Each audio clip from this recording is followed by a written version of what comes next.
ಸ್ನೇಹಿತರೆ, ಕನ್ಯಾ ರಾಶಿಯವರ ರಾಶಿ ಭವಿಷ್ಯ ಹೇಗಿದೆ, ಕನ್ಯಾ ರಾಶಿಯವರು ಜೀವನದಲ್ಲಿ ಹೇಗಿರ್ತಾರೆ, ಕನ್ಯಾ ರಾಶಿಯವರಿಗೆ ಸಿಕ್ಕಿರ್ತಕ್ಕಂಥ ಅತ್ಯದ್ಭುತವಾದಂತಹ ವರಗಳು ಯಾವುವು, ಕನ್ಯಾ ರಾಶಿಯವರು ಜೀವನದಲ್ಲಿ ಏನೆಲ್ಲ ನಷ್ಟಗಳನ್ನ ಅನುಭವಿಸಬೇಕಾಗಿ ಬರುತ್ತೆ, ಕನ್ಯಾ ರಾಶಿಯವರ ರಾಶಿ ಭವಿಷ್ಯ ಅತ್ಯದ್ಭುತವಾಗಿದೆಯಾ, ಕನ್ಯಾ ರಾಶಿಯವರ ಜೀವನದಲ್ಲಿ ಅವರು ಅನುಸರಿಸಬೇಕಾದಂತಹ ಒಂದಷ್ಟು ಅಂಶಗಳಾದ್ರೂ ಏನೆಲ್ಲ ಲಾಭಗಳನ್ನ ಪಡೆದುಕೊಂಡು ನೆಮ್ಮದಿಯುತ ಜೀವನವನ್ನ ನಡೆಸ್ತಾರೆ, ಜೊತೆಗೆ ಏನೆಲ್ಲ ನಷ್ಟಗಳನ್ನ ಹೊಂದುವ ಸಾಧ್ಯತೆ ಇದೆ, ಅದಕ್ಕೆ ಪರಿಹಾರ ಕ್ರಮಗಳು ಯಾವುವು, ಇದರ ಬಗ್ಗೆ ಒಂದಷ್ಟು ಮಾಹಿತಿಯನ್ನು ಕೊಡ್ತಾ ಹೋಗ್ತೀನಿ. ಅದಕ್ಕಿಂತ ಮೊದಲು ನೀವು ಕೂಡ ಕನ್ಯಾ ರಾಶಿಯವರಾಗಿದ್ರೆ ಈಗಲೇ ವಿಡಿಯೋಗೊಂದು ಲೈಕ್ ಕೊಟ್ಟು ದಿನ ಭವಿಷ್ಯ ತಿಳಿಯಲು ನಮ್ಮ ಚಾನೆಲ್ ಅನ್ನ ಸಬ್ಸ್ಕ್ರೈಬ್ ಮಾಡಿ, ಹಾಗೆ ಬೇಗನೆ ನಮ್ಮ ವಿಡಿಯೋದ ನೋಟಿಫಿಕೇಶನ್ ಪಡೆಯಲು ಬೆಲ್ ಬಟನ್ ಕ್ಲಿಕ್ ಮಾಡಿ ಆಲ್ ಅಂತ ಕ್ಲಿಕ್ ಮಾಡ್ಕೊಳ್ಳಿ. ನಿಮ್ಮ ಜೀವನದ ಸಕಲ ಸಮಸ್ಯೆಗಳಾದಂತಹ ಸತ್ಯಪ್ರತಿ ಕಲಹ, ಪ್ರೀತಿಯಲ್ಲಿ ಮೋಸ, ಭೂಮಿ ವಿಚಾರ, ಕೋರ್ಟ್ ಕೇಸ್, ವ್ಯಾಪಾರ, ಹಣಕಾಸಿನ ತೊಂದರೆ, ಸಾಲಬಾಧೆ, ಸ್ತ್ರೀಯರ ಗುಪ್ತ ಸಮಸ್ಯೆ, ಹೀಗೆ ಹಲವಾರು ಸಮಸ್ಯೆಗಳಿಗೆ ಶಾಶ್ವತ ಪರಿಹಾರ ಮಾಡಿಕೊಡ್ತಾರೆ. ಡಿಸ್ಪ್ಲೇ ಮೇಲೆ ಕಾಣ್ತಕ್ಕಂಥ ಗುರುಜಿ ನಂಬರ್ಗೆ ಒಮ್ಮೆ ಕರೆ ಮಾಡಿ ನೋಡಿ. ಕನ್ಯಾ ರಾಶಿಯವರ ರಾಶಿ ಭವಿಷ್ಯ ಅತ್ಯದ್ಭುತವಾಗಿದ್ದು, ಕನ್ಯಾ ರಾಶಿಯವರು ಜೀವನದಲ್ಲಿ ಸಾಕಷ್ಟು ಲಾಭವನ್ನೇ ಕಾಣ್ತಾರೆ ಅಂತ ಹೇಳಬಹುದು. ಕನ್ಯಾ ರಾಶಿಯವರ ಜೀವನದಲ್ಲಿನ ಎಲ್ಲ ಅಡೆತಡೆಗಳು ದೂರವಾಗಿ ಈ ರಾಶಿಯವರ ರಾಶಿ ಭವಿಷ್ಯ ಅತ್ಯದ್ಭುತವಾಗಿರೋದ್ರಿಂದ ಇವರ ಜೀವನದಲ್ಲಿನ ಎಲ್ಲಾ ರೀತಿಯ ತೊಂದರೆಗಳಿಂದ ಮುಕ್ತಿಯನ್ನ ಪಡೆದುಕೊಳ್ತಾರೆ. ಜೊತೆಗೆ ಇಷ್ಟು ದಿನದ ಒಂದಷ್ಟು ನಷ್ಟ ಇರಬಹುದು, ಒಂದಷ್ಟು ವೈಮನಸ್ಸು ಇರಬಹುದು, ಅಥವಾ ಆರೋಗ್ಯ ಸಮಸ್ಯೆಗಳಿರಬಹುದು, ಇದೆಲ್ಲದರಿಂದಲೂ ಕೂಡ ಇವರು ಹೊರಬರ್ತಾರೆ ಅಂತ ಹೇಳಬಹುದು.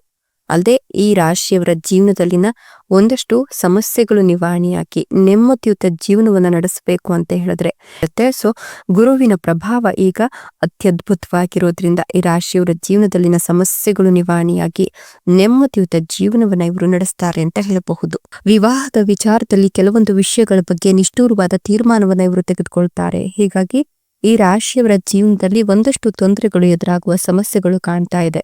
ಸುಖ ದುಃಖ ಲಾಭ ನಷ್ಟಗಳೆರಡೂ ಕೂಡ ಸಮಾನವಾಗಿರುತ್ತೆ. ನೀವು ಪ್ರತಿಷ್ಠಿತ ಜನರ ಸಹಕಾರದಿಂದ ಈ ಸಂದರ್ಭದಲ್ಲಿ ಸುಧಾರಣೆಯನ್ನ ಕಾಣ್ತೀರಾ. ಅಸಾಧಾರಣ ರೀತಿಯಿಂದ ಸಮಸ್ಯೆಗಳಿಗೆ ಪರಿಹಾರವನ್ನ ಕೂಡ ಕಂಡುಕೊಳ್ತೀರಾ. ಈ ಒಂದು ಸಂದರ್ಭದಲ್ಲಿ ನೀವು ಹೊಸದಾಗಿ ಮನೆ ನಿರ್ಮಾಣವನ್ನ ಮಾಡಬೇಕು ಅನ್ಕೊಂಡಿದ್ರು ಕೂಡ ಅದು ಸಾಧ್ಯವಾಗುತ್ತೆ. ನಿಮ್ಮ ಮನೆ ನಿರ್ಮಾಣದ ಕನಸು ಕೈಗೂಡುತ್ತೆ. ಮನೆಯನ್ನು ಶುಚಿಗೊಳಿಸುವ ಕೆಲಸವನ್ನ ಮುಂದೆ ಹಾಕೋದು ಸೂಕ್ತ ಅಲ್ಲ ಅಂತ ಹೇಳಲಾಗ್ತಿದ್ದು, ಸಾಧ್ಯವಾದಷ್ಟು ಮನೆಯನ್ನ ಶುಚಿಯಾಗಿ ಇಟ್ಕೊಳ್ಳಿ. ಸ್ಪರ್ಧೆಗಳಲ್ಲಿ ಭಾಗವಹಿಸಿ ಬಹುಮಾನ ಸ್ವೀಕರಿಸುವ ಉತ್ತಮ ಅವಕಾಶಗಳು ಸಿಗ್ತಾ ಹೋಗುತ್ತೆ. ನಿಮ್ಮದೇ ಕ್ಷೇತ್ರದಲ್ಲಿನ ಸವಾಲುಗಳು ಇತರರಿಗಿಂತ ವಿಭಿನ್ನವಾಗಿ ನೀವು ಲೀಲಾಜಾಲವಾಗಿ ಅವುಗಳನ್ನ ಎದುರಿಸ್ತೀರಾ. ಉತ್ಸಾಹದಿಂದ ಕೆಲಸವನ್ನ ಆರಂಭಿಸ್ತೀರಾ. ಸಮಸ್ಯೆಗಳಿಗೆ ಪರಿಹಾರಗಳು ಸಿಗ್ತಾ ಹೋಗುತ್ತೆ. ಮಿತ್ರರಿಂದ ಸಹಾಯ ಪಡೆಯೋದು ಮಾತ್ರವಲ್ಲ, ಅವರ ಕಷ್ಟ ಕಾಲದಲ್ಲಿ ಕೂಡ ನೀವು ಅವರ ಸಮಸ್ಯೆಯನ್ನ ಸರಿ ಮಾಡ್ಲಿಕ್ಕೆ ಸರ್ವಸನ್ನದ್ಧರಾಗಿ ನಿಲ್ತೀರಾ. ನಿಮ್ಮ ಮಾತುಗಳಿಗೆ ಒಳ್ಳೆಯ ಬೆಂಬಲ ಸಿಗುತ್ತೆ. ರೈತರಿಗೆ, ಅದರಲ್ಲೂ ತೆಂಗಿನಕಾಯಿ ಬೆಳೆಗಾರರಿಗೆ ಬೆಳೆಗೆ ಅಧಿಕ ಬೆಲೆ ಸಿಗುತ್ತೆ. ಕುಟುಂಬದ ಹಿರಿಯರ ಆರೋಗ್ಯದ ವಿಚಾರದಲ್ಲಿ ಕಾಳಜಿಯನ್ನು ವಹಿಸಬೇಕಾಗುತ್ತೆ. ಇಲ್ಲವಾದ್ರೆ ಕಷ್ಟಗಳು ಎದುರಾಗುತ್ತೆ. ಸ್ವಂತ ಉದ್ಯೋಗಿಗಳಿಗೆ ವೃತ್ತಿಯಲ್ಲಿ ಲಾಭ ಆಗುತ್ತೆ. ನೀವಾಗಿ ಅದರ ಫಲವನ್ನ ನಿರೀಕ್ಷೆ ಮಾಡಕ್ ಹೋಗ್ಬೇಡಿ. ಉತ್ತಮ ಹಂತದಲ್ಲಿರ್ತಕ್ಕಂಥ ಕಟ್ಟಡ ನಿರ್ಮಾಣವು ಅನಿವಾರ್ಯ ಕಾರಣಗಳಿಂದ ನಿಲ್ಲಿಸುವಂತಹ ಸಾಧ್ಯತೆ ಹೆಚ್ಚಿಗೆ ಇದೆ. ಹುಷಾರಾಗಿರಿ. ಮಾರಣಾಂತಿಕವಾದ ಕಾಯಿಲೆಗಳಿಗೆ ಒಳಗಾಗುವಂತ ಆಹಾರ ಪದಾರ್ಥಗಳು ಜೀವನ ಕ್ರಮದಲ್ಲಿ ಇದೆಯಾ ಇಲ್ವಾ ಅನ್ನೋದನ್ನ ನೀವು ದೃಢಪಡಿಸ್ಕೊಳ್ಳಿ. ವೃತ್ತಿಯಲ್ಲಿ ನಿರ್ಧಾರ ತೆಗೆದುಕೊಳ್ಳುವ ಸಮಯ ಸನ್ನಿಹಿತವಾಗ್ತದೆ. ಹೀಗಾಗಿ ದುಡುಕೋಕೆ ಹೋಗ್ಬೇಡಿ. ಹಿಂದಿನ ದಿನದ ವಿಶೇಷ ಕಾರ್ಯಕ್ರಮದಲ್ಲಿ ಮಾಡಿದ ಭೋಜನವು ನಿಮಗೆ ಅಡ್ಡ ಪರಿಣಾಮ ತೋರಿಸುವ ಸಾಧ್ಯತೆ ಇದೆ. ಹೀಗಾಗಿ ಊಟದ ವಿಚಾರದಲ್ಲಿ ಸ್ವಲ್ಪ ನೀವು ಕಾಳಜಿನ ವಹಿಸಬೇಕಾಗತ್ತೆ. ವೈಯಕ್ತಿಕ ಸಮಸ್ಯೆಗಳು ಏನೇ ಇದ್ರು ಮೊದಲ ಆದ್ಯತೆ ವೃತ್ತಿ ವಿಷಯಗಳಿಗೆ ಇರಲಿ. ನೆರೆಹೊರೆಯವರೊಂದಿಗೆ ವ್ಯವಹಾರಿಕ ಸಂಬಂಧದಲ್ಲಿ ಸಣ್ಣ ಪುಟ್ಟ ವಿಚಾರಗಳಿಗೆ ಭಿನ್ನಾಭಿಪ್ರಾಯ ಮೂಡಬಹುದು. ಸ್ಥಾನಮಾನದಲ್ಲಿ ಬೇರೆಯವರು ಪಡುವ ಇಷ್ಟೆಯನ್ನ ನೀವು ತೆಗೆದುಕೊಳ್ಳೋಕೆ ಉತ್ತಮವಾದ ಸನ್ನಿವೇಶ ಉಂಟಾಗಬಹುದು. ವ್ಯಾಪಾರ ಅಥವಾ ವಾಣಿಜ್ಯ ಸುಧಾರಣೆಗೆ ಸಾಕಷ್ಟು ಅಡೆತಡೆಗಳಿದ್ರೂ ಕೂಡ ಅದೆಲ್ಲವೂ ಈ ಸಂದರ್ಭದಲ್ಲಿ ನಿವಾರಣೆ ಆಗತ್ತೆ ಅಂತ ಹೇಳಿದ್ರೆ ತಪ್ಪಾಗ್ಲಿಕ್ಕಿಲ್ಲ. ಅಪೇಕ್ಷೆ ಪಟ್ಟಿದ್ದ ಹೊಸ ಉದ್ಯೋಗವನ್ನು ಸಂಪಾದಿಸುವಲ್ಲಿ ರಾಜಕೀಯ ವ್ಯಕ್ತಿಗಳ ಮೂಲಕ ಯಶಸ್ಸನ್ನ ಗಳಿಸ್ತೀರಾ. ಗೃಹಾಶ್ರಮದಲ್ಲಿರ್ತಕ್ಕಂಥವರಿಗೆ ಜವಾಬ್ದಾರಿ ಹೆಚ್ಚಿಗೆ ಆಗುತ್ತೆ. ಕೈಗೊಂಡ ಕೆಲಸಗಳು ಭಾಗಶಃ ಆರ್ಥಿಕ ದುಸ್ಥಿತಿಯಿಂದಾಗಿ ವಿಳಂಬ ಆಗುವ ಸಾಧ್ಯತೆ ಇದೆ. ಹೀಗಾಗಿ ಆರ್ಥಿಕ ಪರಿಸ್ಥಿತಿಯ ಕಡೆ ಗಮನ ಇರಲಿ. ಕೆಲಸಗಳನ್ನ ಸಾಧಿಸಿಕೊಳ್ಳಲೇಬೇಕಿದ್ರೆ ಅವಿರತ ಶ್ರಮ ಕೂಡ ಅಗತ್ಯವಾಗಿರುತ್ತೆ, ಅನಿವಾರ್ಯ ಕೂಡ ಆಗಿರುತ್ತೆ. ಸೊ ನಿಮ್ಮ ಶ್ರಮ ಈ ಒಂದು ಸಂದರ್ಭದಲ್ಲಿ ಬಹಳಷ್ಟು ಮುಖ್ಯ ಆಗುತ್ತೆ. ಮನೋರಂಜನೆಗಾಗಿ ತಮಾಷೆಯ ಮಾತುಗಳನ್ನಾಡುವಾಗ ಸಂಗಾತಿಯ ಮನಸ್ಸು ನೋಯಬಹುದು. ಹುಷಾರಾಗಿರಿ. ಪ್ರತಿಸ್ಪರ್ಧಿಯನ್ನ ಭೇಟಿ ಮಾಡುವ ಅವಕಾಶ ಕೂಡ ನಿಮ್ಗೆ ಸಿಗ್ತಾ ಹೋಗುತ್ತೆ. ಈ ಒಂದು ಸಂದರ್ಭದಲ್ಲಿ ಆ ಪ್ರತಿಸ್ಪರ್ಧಿಗಳ ಮನಸ್ಸಿನಲ್ಲಿ ಏನಿದೆ ಅಂತ ಅನ್ನೋದನ್ನ ತಿಳ್ಕೊಳ್ಳಿಕ್ಕೂ ಕೂಡ ಸಾಧ್ಯ ಆಗುತ್ತೆ. ಬಟ್ ನಿಮ್ಮ ಪ್ರಯತ್ನವನ್ನ ಯಾವುದೇ ಕಾರಣಕ್ಕೂ ಕೂಡ ನಿಲ್ಸೋಕೆ ಹೋಗ್ಬೇಡಿ. ಇನ್ನು ಮದುವೆ ಆಗಿಲ್ಲ ಅನ್ನೋರಿಗೆ ಕಂಕಣ ಅಗತ್ಯ ಕೂಡಿ ಬಂದಿದ್ದು ಈ ಒಂದು ಸಂದರ್ಭದಲ್ಲಿ ವಧುವರರ ಪ್ರಸ್ತಾಪಗಳು ಕೂಡ ಕೇಳಿ ಬರುತ್ತೆ. ಈ ಒಂದು ಸಂದರ್ಭದಲ್ಲಿ ನೀವು ಇಷ್ಟಪಟ್ಟವರನ್ನೇ ಮದುವೆ ಕೂಡ ಆಗಬಹುದು. ಪ್ರೀತಿಯ ವಿಚಾರವನ್ನ ಮನೆಯವರ ಬಳಿ ಹೇಳ್ಕೊಳ್ಬೇಕು ಅನ್ಕೊಂಡಿದ್ರೆ ಖಂಡಿತವಾಗಿಯೂ ಕೂಡ ಈ ಸಂದರ್ಭದಲ್ಲಿ ಹೇಳ್ಕೊಳ್ಳಿ. ಮನೆಯವರು ನಿಮ್ಮ ಪ್ರೀತಿಗೆ ಒಪ್ಪಿಗೆಯನ್ನ ಸೂಚಿಸ್ತಾರೆ. ನಿಮ್ಮ ಧನ ಸಂಪತ್ತಿನಲ್ಲಿ ಹೆಚ್ಚಳವಾಗುತ್ತೆ. ಸುಖ ಸಮೃದ್ಧಿ ಪ್ರೀತಿ ವೈಭವದಲ್ಲಿ ನೀವು ಲಕ್ಕಿ ರಾಶಿಗಳಾಗಿದ್ದು ಎಲ್ಲವೂ ಕೂಡ ನಿಮ್ಮ ಕಾಲ್ ಕೆಳಗಡೆನೆ ಇರುತ್ತೆ ಅಂತ ಹೇಳಬಹುದು. ಇನ್ನು ಸಂಗೀತ, ಸೌಂದರ್ಯ ಇರಬಹುದು, ಕಲೆ ಕ್ಷೇತ್ರ ಇರಬಹುದು, ಈ ರೀತಿಯ ಕ್ಷೇತ್ರಗಳಲ್ಲಿ ಕೆಲಸ ಮಾಡ್ತಕ್ಕಂಥವರಿಗೆ ಖಂಡಿತವಾಗಿಯೂ ಕೂಡ ಡಬಲ್ ಧಮಾಕ ಅಂತ ಹೇಳಬಹುದು. ಈ ಸಂದರ್ಭದಲ್ಲಿ ನಿಮಗೆ ರಾಜಯೋಗ ಕೂಡ ಕುಲಾಯಿಸ್ತಾ ಇದೆ. ಹಳೆಯ ಹತ್ತಿರದ ಸಂಬಂಧಿಕರನ್ನ, ಸ್ನೇಹಿತರನ್ನ ಭೇಟಿಯಾಗುವ ಸಾಧ್ಯತೆ ಕೂಡ ಹೆಚ್ಚಿಗೆ ಇದೆ. ಮನೆಯವರೊಂದಿಗೆ ಮನೋರಂಜನಾ ಕಾರ್ಯಕ್ರಮದಲ್ಲಿ ಭಾಗವಹಿಸುವ ಅವಕಾಶ ಸಿಗುತ್ತೆ. ಯಾವುದಾದ್ರೂ ಶುಭ ಕೆಲಸದಲ್ಲಿ ನಿಮ್ಮನ್ನ ನೀವು ತೊಡಗಿಸ್ಕೊಳ್ತೀರಾ. ಸ್ನೇಹಿತರ ಸಹಾಯ ಕೂಡ ದೊರಕುತ್ತೆ. ಮಕ್ಕಳ ಯಶಸ್ಸಿನಿಂದ ನೀವು ಸಾಕಷ್ಟು ಸಂತಸವನ್ನು ಪಡೆಯುತ್ತೀರಾ. ಪ್ರೀತಿಯ ಜೀವನದಲ್ಲಿ ನಿಮ್ಮ ಸಂಗಾತಿಯೊಂದಿಗೆ ಉತ್ತಮ ಸಮಯವನ್ನು ಕಳೆಯುವ ಅವಕಾಶ ಸಿಗುತ್ತೆ.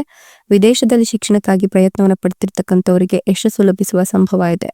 ವ್ಯಾಪಾರಕ್ಕೆ ಸಂಬಂಧಿಸಿದಂತೆ ಈ ಸಂದರ್ಭದಲ್ಲಿ ಪ್ರಯಾಣಿಸೋದ್ರಿಂದ ಅತ್ಯಧಿಕ ಲಾಭವನ್ನು ಪಡ್ಕೊಳ್ತೀರಾ. ವ್ಯಾಪಾರವನ್ನು ಮಾಡ್ತಕ್ಕಂಥ ಜನರು ಆರ್ಥಿಕ ಲಾಭ ಕಂಡುಕೊಳ್ತೀರಾ.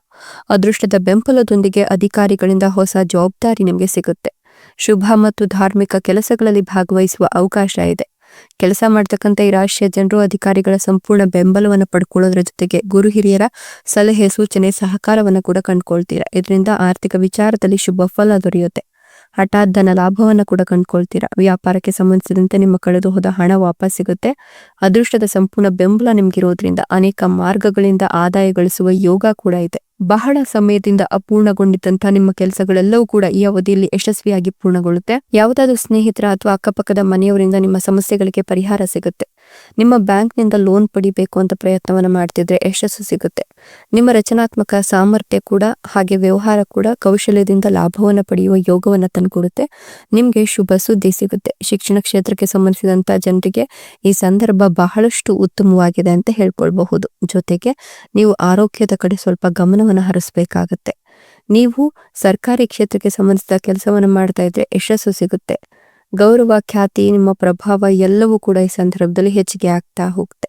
ಮಕ್ಕಳಿಲ್ಲ ಅನ್ನೋರಿಗೆ ಮಕ್ಕಳ ಯೋಗ ಕೂಡ ಇದ್ದು ಈ ಒಂದು ಸಂದರ್ಭದಲ್ಲಿ ನೀವು ಅಂದುಕೊಂಡಂತೆ ಮಕ್ಕಳನ್ನ ಹೊಂದುವ ಎಲ್ಲ ಲಕ್ಷಣಗಳು ಕೂಡ ಗೋಚರವಾಗ್ತಿದೆ ಅಂತಲೇ ಹೇಳಬಹುದು.